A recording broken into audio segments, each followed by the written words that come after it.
হ্যাঁ, অত্যন্ত উদ্বেগজনক ঘটনা। কিন্তু আমি এটাকে ঠিক গোষ্ঠী কুন্দল বলবো না। কেননা যে আমাদের কৃষকরা যে সবজি বা ফল বা ফুল যেটাই লাগান, সেই সবজি বা ফল বা ফুল তার ফসল হয়, তার ফল ইত্যাদি ফলে। তো আজকে ত্রিপুরাজ্যের মধ্যে যা ঘটছে, এটা তারই স্বাভাবিক পরিণতি। এটা অবশ্যই সাধারণ মানুষের কাছে, শান্তিপ্রিয় মানুষের কাছে এটা অত্যন্ত উদ্বেগজনক, ভয়ঙ্কর। কিন্তু এই ঘটনাটা স্বাভাবিক। কেন আমি স্বাভাবিক বলছি? যে গত 8.5 বছর ধরে ত্রিপুরাজ্যের মধ্যে একদলীয় শাসন ব্যবস্থা। এরকম একদলীয় শাসন ব্যবস্থা যখন কায়েম হয়, তখন আইন শৃঙ্খলা, নীতি, নৈতিকতা, ঐতিহ্য, এটা সব যে অনুপস্থিত হয়ে যায়, পেছনে হটে যায়। ভারতীয় জনতা পার্টি সরকার গঠিত হওয়ার পর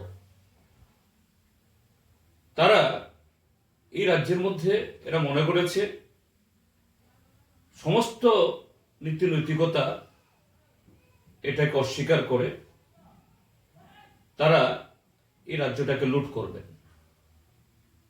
পিডব্লিউডি অফিস লুট হচ্ছে, ব্লক অফিসগুলো লুট হচ্ছে, এগ্রিকালচার অফিসগুলো লুট হচ্ছে, সমস্ত সরকারি দপ্তর। কিন্তু সেই জায়গায় যারা ত্রিপুরাজ্যের মধ্যে এই বিজেপি সরকারকে এনেছে, যাদেরকে ব্যবহার করে একসাথে ভোট ভোট ডাকাতি, ভোট লুট,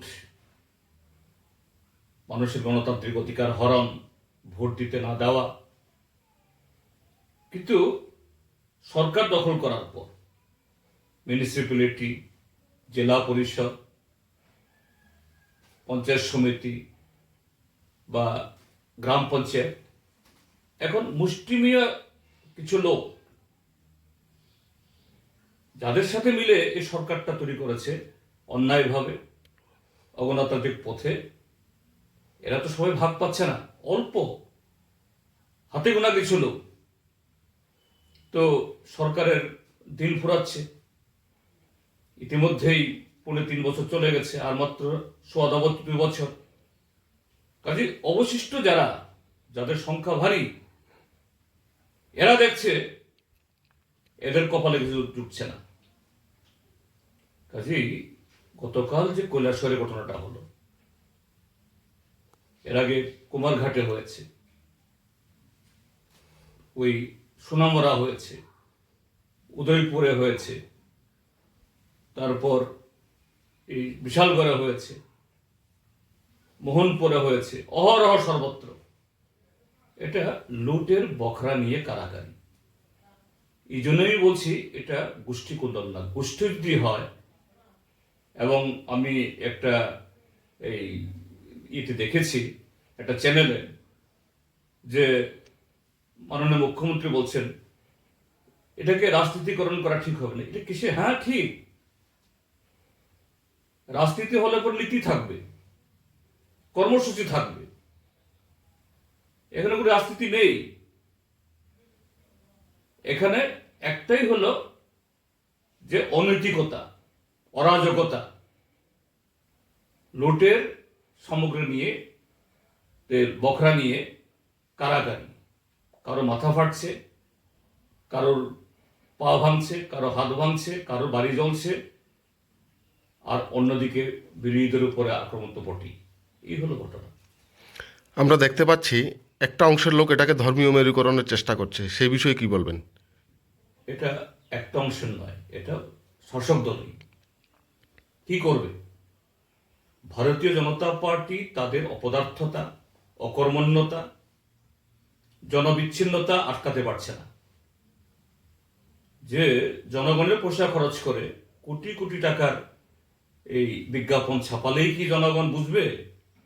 ছবি দিয়ে মানুষ অভিজ্ঞতায় দেখছেন এই ত্রিপুরার যে তারা 35 বছরে বামপন্থী ফ্রন্ট সরকার দেখেছেন তারা কিভাবে প্রত্যেক 5 বছরে 20 থেকে 25,000 চাকরি হতো, কিভাবে গ্রামীণ উন্নয়ন হয়, কিভাবে জনগণের মতামত নিয়ে পরিকল্পনা হয়, পরিকল্পনার রূপায়ণ হয়। আজকে এগুলো কিছুই নেই, সর্বত্র মণ্ডল।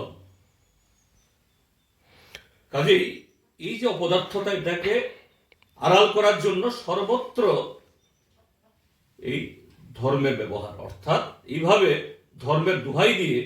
কেন গতকাল যারা এই কৈলাসহরে যারা করেছে তারা কারা? হ্যাঁ, সেখানে বিভিন্ন সম্প্রদায়ের লোক আছে, বিভিন্ন ধর্মাবলম্বীর লোক আছে, এরা সবই বিজেপির লোক। বিজেপির কেউ কাটা, বিজেপির ঠেঙ্গারে বাহিনী, বাইক বাহিনী, বিজেপির যারা নির্বাচন আসলে পরে এই ছাপ্পা মারে সে বাহিনী। এখানে হিন্দু মুসলমান আসলো থেকে?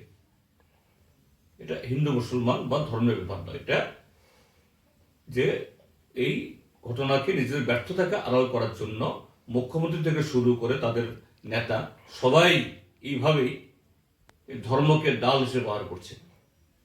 এটা এখানে কোনো ধর্মের কোনো ব্যাপার নেই, এখানে সম্পূর্ণই বিজেপির ঘরের আভ্যন্তরীণ উশৃঙ্খলতার এবং যে উশৃঙ্খলতার চাষ তারা করছে গত 8 বছর ধরে, যে অশান্তি বিভাজন চাষ করছে, তারই ফসল উঠছে। এটা এই হলো ঘটনা।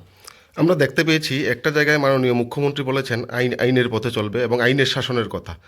বিগত দিনেও ত্রিপুরা রাজ্যে যে ঘটনাগুলো ঘটেছিল উনি সেম কথাই বলেছিলেন, কিন্তু কোথাও এরপরে অ্যারেস্ট হওয়ার কোনো ঘটনা আমরা দেখতে পাইনি। এই বিষয়ে কি বলবেন?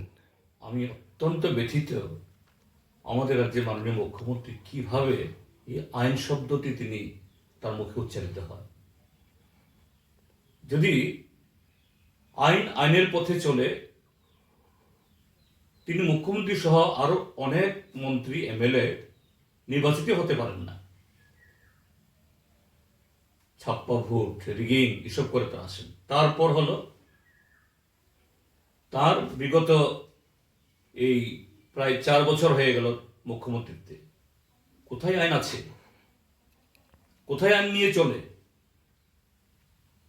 এটা কন্ট্রাক্টারি কাজ হোক, এটা চাকরি বন্টন হোক, এটা অন্য যে কোনো কর্মসূচি, কোথাও তো আইনের কোনো বালাই নেই।